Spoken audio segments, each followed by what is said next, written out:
ಮಾನವನ ನರಗಳ ವ್ಯವಸ್ಥೆ. ಮಾನವನ ಕಾಂಡದ ವ್ಯವಸ್ಥೆ. ಮಾಂಸಖಂಡ. ನಮ್ಮ ಶ್ವಾಸಕೋಶದ ಮೇಲಿರುವ ಮೂಳೆಗಳು. ಶ್ವಾಸಕೋಶ, ಶ್ವಾಸನಾಳ, ತಲೆಬುರಳೆ, ನಾಸಿಕಾರಂಧ್ರ. ಸಿಹಿನೀರಿಗೆ ಮೊಟ್ಟೆ ಮುಳುಗ್ತತೆ, ಏಕೆಂದರೆ ಸಿಹಿನೀರಿಗೆ ಸಾಂದ್ರತೆ ಕಮ್ಮಿ ಇರ್ತದೆ. ಉಪ್ಪಿನ ನೀರಿಗೆ ಸಾಂದ್ರತೆ ಹೆಚ್ಚಿರೋದ್ರಿಂದ ಮೊಟ್ಟೆ ತೇವೆ. ಮಾನವನ ರಕ್ತ ಪರಿಚಲನಾ ವ್ಯವಸ್ಥೆ. ಶ್ವಾಸಕೋಶಗಳಿಂದ ಕೆಂಪು ರಕ್ತ ಕಣದಿಂದ ಹೃದಯಕ್ಕೆ, ಬಲ ಹೃತ್ಕರಣದಿಂದ ಎಡ ಹೃತ್ಕರಣಕ್ಕೆ ಹೋಗಿ ಮತ್ತೆ ಶ್ವಾಸಕೋಶಕ್ಕೆ ಬರುತ್ತೆ. ನೀಲಿ ರಕ್ತ ಕಣ ಶ್ವಾಸಕೋಶದಿಂದ ಬಲ ಹೃತ್ಕರಣದಿಂದ ಎಡ ಹೃತ್ಕರಣಕ್ಕೆ ಹೋಗಿ ಮತ್ತೆ ಶ್ವಾಸಕೋಶಕ್ಕೆ ಹೋಗುತ್ತೆ. ಇದು ಮಾನವನ ರಕ್ತ ಪರಿಚಲನ. ಇವೆರಡು ಮೂತ್ರಜನಕಾಂಗಗಳು. ಇದು ಮೂತ್ರನಾಳದ ಮೂಲಕ ಮೂತ್ರಕೋಶಕ್ಕೆ ಬಂದು ಮೂತ್ರಕೋಶದಿಂದ ಯೂರಿನಕ್ಕೆ ಬಂದು ವಿಸರ್ಜನೆಯಾಗುತ್ತದೆ. ಅದೇ ಆದ ವಿಶೇಷವನ್ನು ಹೊಂದಿರುತ್ತದೆ. ಅತಿ ದೊಡ್ಡ ಬಾವುವನ್ನು ವಿಕರಣ ಎಂದು ಕರೆಯುತ್ತಾರೆ. ಬಾವುಗಳ ವರ್ಗಕ್ಕೆ ಸಮನಾಗಿರುತ್ತದೆ. ಇದರಲ್ಲಿ ಸಾಲ್ಟ್ನಲ್ಲಿ ಉತ್ಪತ್ತಿಯಾಗುತ್ತದೆ ಕರೆಂಟ್. ಅದರಲ್ಲಿ ಲೈಟ್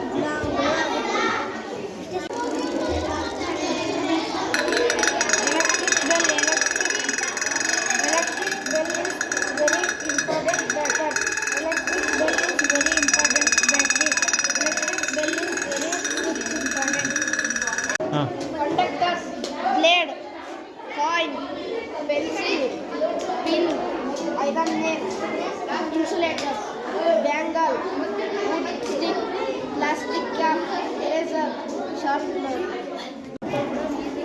ನಾವು ಮನೆಗಳಲ್ಲಿ, ಅಪಾರ್ಟ್ಮೆಂಟ್ಸ್ಗಳಲ್ಲಿ, ಫ್ಯಾಕ್ಟ್ರಿಗಳಲ್ಲಿ ಬಳಸಿದಂತಹ ವೇಸ್ಟ್ ವಾಟರ್ಗಳು ಒಂದು ಟ್ಯಾಂಕ್ಗೆ ಬಂದು ಸ್ಟೋರ್ ಆಗುತ್ತೆ. ಆ ವೇಸ್ಟ್ ವಾಟರ್ನ ನಾವು ತುಂಬ ಒಳ್ಳೆ ಕಾರ್ಯಗಳಿಗೆ ಉಪಯೋಗಿಸ್ಕೊಳ್ಬೋದು. ಅವನ್ನು ಈ 5 ಫಿಲ್ಟ್ರೇಷನ್ಗಳ ಮೂಲಕ ಫಿಲ್ಟ್ರೇಷನ್ ಮಾಡಿ ನಾವು ಮನೆ ಕ್ಲೀನ್ ಮಾಡೋಕ್ಕೆ ಅಥವಾ ಕುಡಿಯೋದಕ್ಕೆ ಏನಕ್ಕಾದ್ರೂ ಯೂಸ್ ಮಾಡ್ಬೋದು.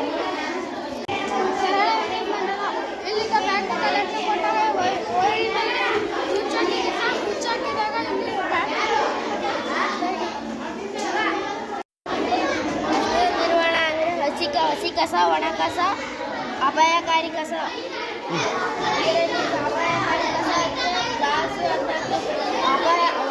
ಇದು ಒಣ ಕಸ ಅಂದರೆ ಒಣಗಿರುವ ಆ ಕಸವನ್ನು ಹಾಕಿರುತ್ತೆ. ಹಸಿ ಕಸ ಅಂದರೆ ಹಸಿರಿರುವ ಕಸ.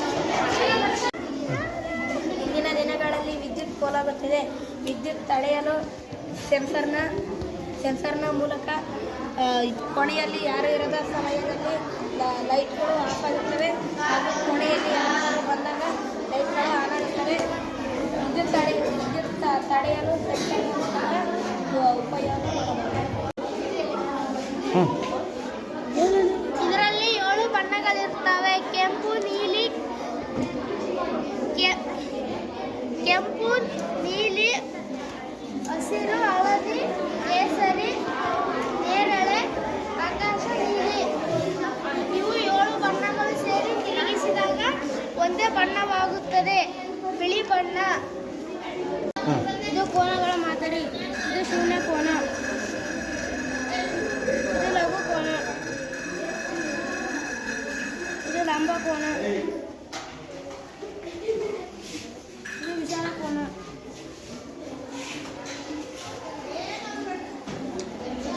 ಸರಳ ಕೋನ, ಸರಳಾಧಿಕ ಕೋನ.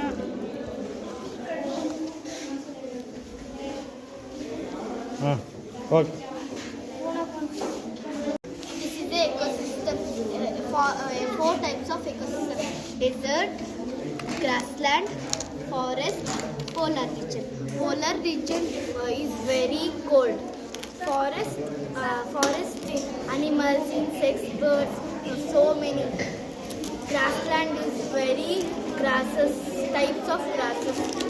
Desert is very hot place. This is a butterfly life cycle. This is a egg. This is a caterpillar. This is a pupa. This is a butterfly.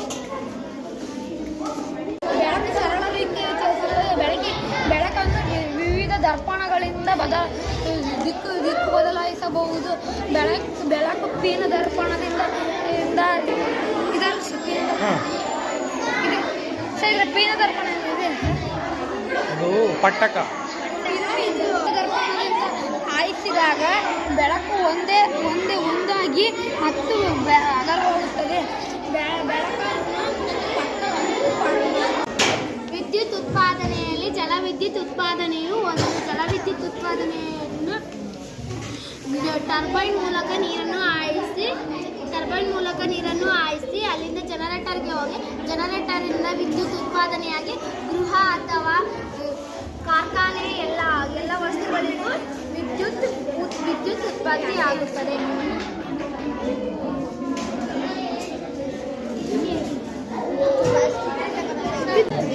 ನನ್ನ ಹೆಸರು ಹರ್ಷಿತಾ. ಕಾಂತೀಯ ನಿಯಮಗಳು. ಅಯಸ್ಕಾಂತವು ಎರಡು ಧ್ರುವಗಳನ್ನು ಹೊಂದಿದೆ. ದಕ್ಷಿಣ ಧ್ರುವ ಮತ್ತು ಉತ್ತರ ಧ್ರುವ. ಸಜಾತಿ ಧ್ರುವಗಳು ಪ್ಲಸ್ ಮೈನಸ್ ವಿಕರ್ಷಿಸುತ್ತವೆ. ವಿಜಾತಿ ಧ್ರುವಗಳು ಪ್ಲಸ್ ಆಕರ್ಷಿಸುತ್ತವೆ. ಪರಿಸರ ಸಂರಕ್ಷಣೆ. ಪರಿಸರವನ್ನು ಸ್ವಚ್ಛವಾಗಿಡಬೇಕು. ಹಸಿ ಕಸ, ಒಣ ಕಸ, ವಿಷಕಾರಿ ಕಸ ಪ್ರತಿ ವ್ಯಾಪಕದಲ್ಲಿ ಹಾಕಬೇಕು.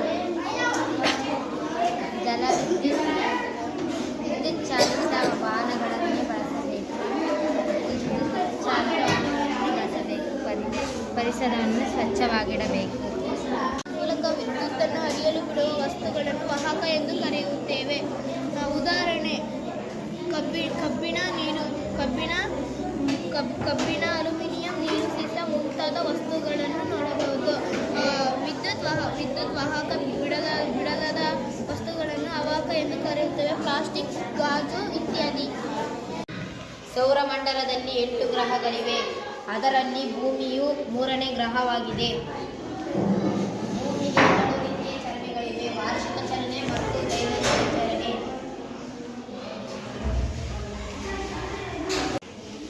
ನನ್ನ ಹೆಸರು ನಂದೀಶ. ನಾನು ಮಾಡಿರುವ ವಿಜ್ಞಾನದ ಮಾದರಿ ದೃಷ್ಟಿಯ ನಿರಂತರತೆ. ಇಲ್ಲಿ ಬೇರೆ ಬೇರೆ ತರಹದ ಪಕ್ಷಿಗಳ ರಂಧ್ರವು ಇವೆ. ಈ ಸಂಧಿಯಿಂದ ನೋಡುವಾಗ ಈ ಪಕ್ಷಿಗಳ ರಂಧ್ರವು ಕಾಣುತ್ತದೆ. ಇದನ್ನು ತಿರುಗಿಸುತ್ತೇನೆ, ಪಕ್ಷಿಗಳು ಹಾರುವಂತೆ ಕಾಣುತ್ತದೆ.